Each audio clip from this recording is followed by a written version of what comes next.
കാസർഗോഡ് നിന്നാണ്. ശ്രീ സന്തോഷ് പറഞ്ഞോളൂ. സാർ, ഈ ഇപ്പോഴും വിളിച്ച പ്രേക്ഷകരൊക്കെ പറയുന്നത് കേട്ടു തീവ്രവാദി ആണ് അവിടെ സമരം നടത്തിയെന്ന്. എങ്കിൽ ഈ ഗവൺമെന്റിന് ഭരിക്കാനുള്ള യാതൊരു അധികാരവും ഇനി ഇന്ത്യയിലില്ല. തീവ്രവാദികൾക്ക് മുമ്പിൽ കീഴടങ്ങുന്ന ഒരു ഭരണകർത്താക്കളാണ് ഇന്ത്യ ഭരിക്കുന്നത്. പിന്നെ നമ്മൾ എന്തിനാ ജീവിച്ചിരിക്കുന്നത് ഇവിടെ? തീവ്രവാദികൾക്ക് മുമ്പിൽ കീഴടങ്ങുന്ന ഒരു സർക്കാരാണോ BJP? അത്രയ്ക്കേ ഉള്ളോ? എന്ത് പോഷത്താണ് ഇവർക്ക് പറയുന്നത് അറിയില്ല. തീവ്രവാദികൾ ഉണ്ടെന്ന് ഈ കേന്ദ്ര ഗവൺമെന്റ് ആരെങ്കിലും പറഞ്ഞോ? വെള്ളം കേരളത്തിൽ മൊത്തം മുങ്ങി, എന്നിട്ടും വർഗീയത തീരുന്നില്ല വിളിക്കുന്ന പ്രേക്ഷകർക്ക്. രക്ഷപ്പെടാൻ ഒരു കച്ചിത്തുരുമ്പേട് ഇറക്കുമ്പം വർഗീയതയ്ക്ക് യാതൊരു കുഴപ്പമില്ല. അപ്പൊ സാറ് പറഞ്ഞത് പാർട്ടികൾ മാറേണ്ട സമയം കഴിഞ്ഞു, നിഷ്പക്ഷമായിട്ട് മാറണം.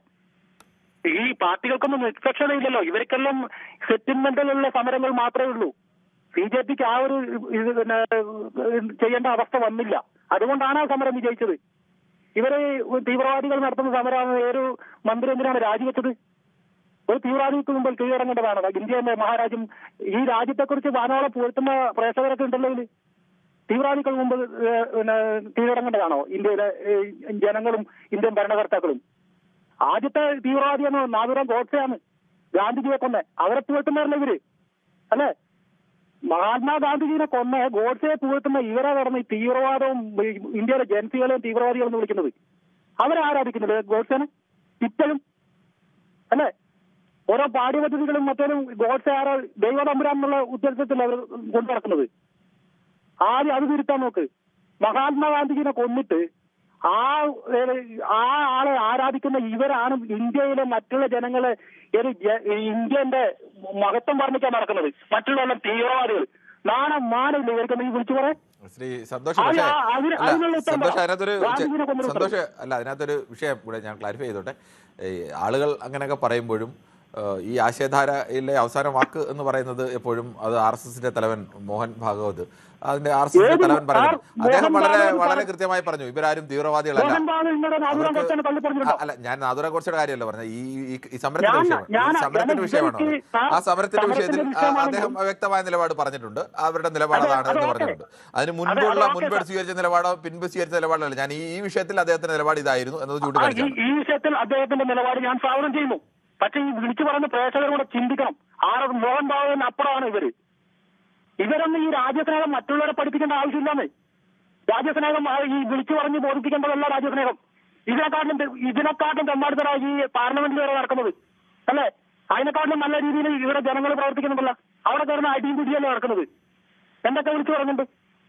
പിന്നെ ഈ ഇന്ത്യയിലെ ജനങ്ങളെ കുറച്ച് ആൾക്കാർ ചേർന്ന് ഇന്ത്യയിലെ അങ്ങോട്ട് ഇന്ത്യയുടെ സ്നേഹം, ദേശീയ സ്നേഹം ഒന്നും പഠിപ്പിക്കേണ്ട ആവശ്യമില്ല. ദേശീയ സ്നേഹം മനസ്സിലുണ്ട്, മനസ്സിലായ? ഇന്ത്യക്ക് സ്വാതന്ത്ര്യം നേടിത്തരാൻ കഷ്ടപ്പെട്ട ആ വയോധികനെ വെടിവെച്ച് കൊണ്ടവരെ സ്നേഹിക്കുന്നവരാണ് ഇപ്പം വീരവാക്യം പറയുന്നത്. ശരി, ഓക്കെ. താങ്കളുടെ അഭിപ്രായം വ്യക്തമാണ്. ശ്രീ വിജയകുമാറാണ് പട്ടാമ്പിയിൽ നിന്ന്. ശ്രീ വിജയകുമാർ, യഥാർത്ഥത്തിൽ നമ്മുടെ മുഖ്യധാര പാർട്ടികളൊക്കെ ഇതുവരെ ശീലിച്ച ശീലങ്ങളിൽ നിന്ന്, പ്രവർത്തന ശൈലിയിൽ നിന്ന് മാറേണ്ട ഒരു ഘട്ടമായി എന്ന് ഓർമ്മിപ്പിക്കുന്നതാണോ ഈ ജൻസി സമരം? തീർച്ചയായും. ശരിക്കും എല്ലാ പാർട്ടികളും ഒന്ന് ചിന്തിക്കേണ്ട കാര്യം കഴിഞ്ഞു. എല്ലാ പാർട്ടികളും ചിന്തിക്കലും കഴിഞ്ഞു. പൊതുവെ ഇതിന് അനുഭവമുള്ള ആൾക്കാരെല്ലാം പൊതുവെ CPI ഇടതുപക്ഷ പാർട്ടികൾ ഇതിന് സ്ഥലവാർപ്പന വേറെ നോക്കാതെ പിന്തുണച്ചിട്ടുണ്ട്. ആ സമരവേദിയിലും MAVP പോലുള്ള ആൾക്കാരൊക്കെ രാജ്യാത് പോലുള്ള ആൾക്കാരൊക്കെ പോയിട്ടുണ്ട്.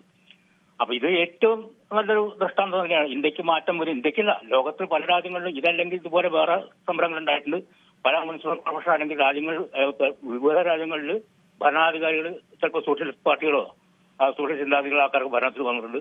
അപ്പോൾ ലോകം മുഴുവൻ ശരിക്കും ഏറ്റവും ജനങ്ങൾക്ക് വേണ്ടിയുള്ള പ്രസ്ഥാനമാണല്ലോ അത് മാർക്സും ലെനിൻസും. അപ്പൊ അതിലേക്കുള്ള യാത്ര ഒന്നിനും സ്പീഡ് നടക്കാനുള്ള സമയമായി കഴിഞ്ഞിരിക്കും എല്ലാ ഭാഗത്തും. അപ്പൊ ഇതിനെ പരിഹസിക്കുന്ന ആൾക്കാർ പലപ്പോഴും ഉണ്ടാവും. കാരണം മാർക്സും ലെനിൻസും അതിന് കാലം കഴിഞ്ഞെന്ന് പറയുന്നത്. പക്ഷേ എല്ലാ രാജ്യങ്ങളും ഈ മാറ്റം വന്നിട്ടുണ്ടെന്ന് നമ്മൾ മനസ്സിലാക്കുന്നത്. പല രാജ്യങ്ങളിലും ധാരാളം മാറ്റങ്ങൾ വന്നുകൊണ്ടിരിക്കുന്നത്. അപ്പോൾ ഇത് ശരിക്കും ഏറ്റവും നല്ല ദൃഷ്ടാന്തമാണ്. ഈ സമരം വ്യാപകമായിരിക്കും. ഒരു കാര്യം മാത്രമല്ല, ഇവിടെ ഇഷ്ടംപോലെ പരിഹരിക്കേണ്ട കാര്യങ്ങളില്ലല്ലോ.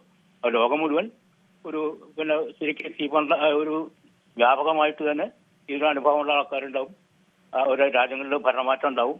ഇതൊന്നും അധികം കാലം കഴിയാതെ തന്നെ ഇതിനുള്ള ദൃഷ്ടാന്തം നമുക്ക് കാണാൻ പറ്റും. ഇത്ര മാത്രമേ പറയാനുള്ളൂ. ശരി, താങ്കളുടെ അഭിപ്രായം വളരെ വ്യക്തമാണ് ശ്രീ വിജയകുമാർ.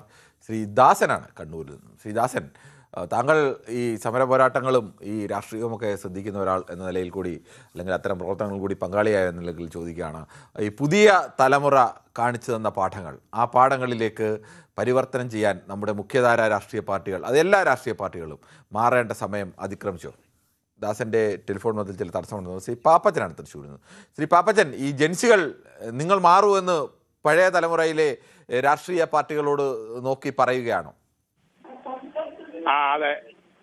ഇവിടുത്തെ സാറേ, ഇവിടെ സത്യസന്ധമായിട്ട് ഒരു രാഷ്ട്രീയ പാർട്ടിനെ നമുക്ക് ഇപ്പൊ പറയാൻ പറ്റില്ല. കാരണം സത്യസന്ധമായിട്ട് പെരുമാറുന്ന ആൾക്കാരൊക്കെ തീവ്രവാദികളും അങ്ങനെയുള്ള ആൾക്കാരായിട്ട് മാറണ ഇവരാക്കി തീർക്കുന്നത്. ഇപ്പൊ ഈ കുട്ടികളുടെ പരിപാടി നടത്തുന്നത് വളരെ ന്യായമായ കാര്യമാണ്. എത്രയോ ലക്ഷക്കണക്കിന് കുട്ടികൾ ബുദ്ധിമുട്ട് അനുഭവിച്ചു. അതൊന്നും അവര് വക കൊള്ളാൻ ആദ്യം തയ്യാറായില്ല. പിന്നീട് എന്താണെന്ന് വെച്ച് കഴിഞ്ഞാൽ അവർക്ക് നിവർത്തിയില്ലാന്ന് വന്നപ്പോ ചെയ്തു. ഏത് രാഷ്ട്രീയ പാർട്ടി ആയാലും ഇങ്ങനെയൊക്കെയാണ് പോവുള്ളൂ. നമ്മുടെ ഗതികേട്, നമ്മുടെ ബുദ്ധിമുട്ട് എന്നാ എനിക്ക് പറയാനുള്ളൂ. നമ്മളെ ഇവരെ നന്നാക്കാന്ന് പറഞ്ഞു കഴിഞ്ഞാലും ഇവര് നന്നാവാൻ ബുദ്ധിമുട്ടാണ്. ശരി, താങ്കളുടെ അഭിപ്രായം വളരെ വ്യക്തമാണ്. നമുക്ക് ചില യൂട്യൂബ് കമന്റുകൾ കൂടി വേഗത്തിൽ വായിക്കേണ്ടത്. ഷിജു കിരിയത്ത് പറയുന്നു, now they are removing the post of CJP in meta platform, but they should remember it's not the time. While TikTok was banned, they will opt for other platform and will no more consume venoms anymore എന്ന് പറയുന്നത്. ഏതെങ്കിലും ഒരു പ്ലാറ്റ്ഫോമിൽ നിന്ന് ഇതൊക്കെ നീക്കിയാൽ മറ്റ് പ്ലാറ്റ്ഫോമുകളിലേക്കൊക്കെ പോകാൻ കഴിയുന്ന തക്ക ശേഷിയിലേക്ക് പുതിയ തലമുറ എത്തിക്കഴിഞ്ഞു. അങ്ങനെ ഒരാൾ മാറ്റിയാൽ അടുത്തടുത്തേക്ക് വഴി ആശയവിനിമയമൊക്കെ സാധ്യമാവും. ഇന്ത്യയിൽ സമരം നടക്കുന്ന സമയത്ത് അവിടെ ഇൻ്റർനെറ്റ് കട്ട് ചെയ്തിട്ട് പോലും അവർ അതിന് ബദൽ മാർഗ്ഗങ്ങൾ കണ്ടെത്തി. അത്തരം കാര്യങ്ങളിലൂടെയൊക്കെ എത്താൻ പുതിയ തലമുറയ്ക്ക് അറിയാം അത്തരം മാർഗ്ഗങ്ങളൊക്കെ. പ്രൈം ഡിബേറ്റ് മാതിരി ഈ അജണ്ട ചർച്ചയ്ക്ക് ഞാനില്ല, ഇന്ന് ലീവ് എന്ന് സുനിൽകുമാർ പറയുന്നു. ശരി സുനിൽകുമാറിന് ലീവ് എടുക്കണമെങ്കിൽ താങ്കൾക്ക് എടുക്കാൻ പ്രശ്നമില്ല. ഇതുവരെ ഉള്ളതിൽ ഏറ്റവും വലിയ ആമുഖം എന്നുള്ളതാണ് മുരളീധരൻ നായർ പറയുന്നത്. ശശിധരൻപിള്ളയ്ക്കും മണിമലയ്ക്കും അഡ്വാൻസ് സംസ്കാരമൊക്കെ പറയുന്നു.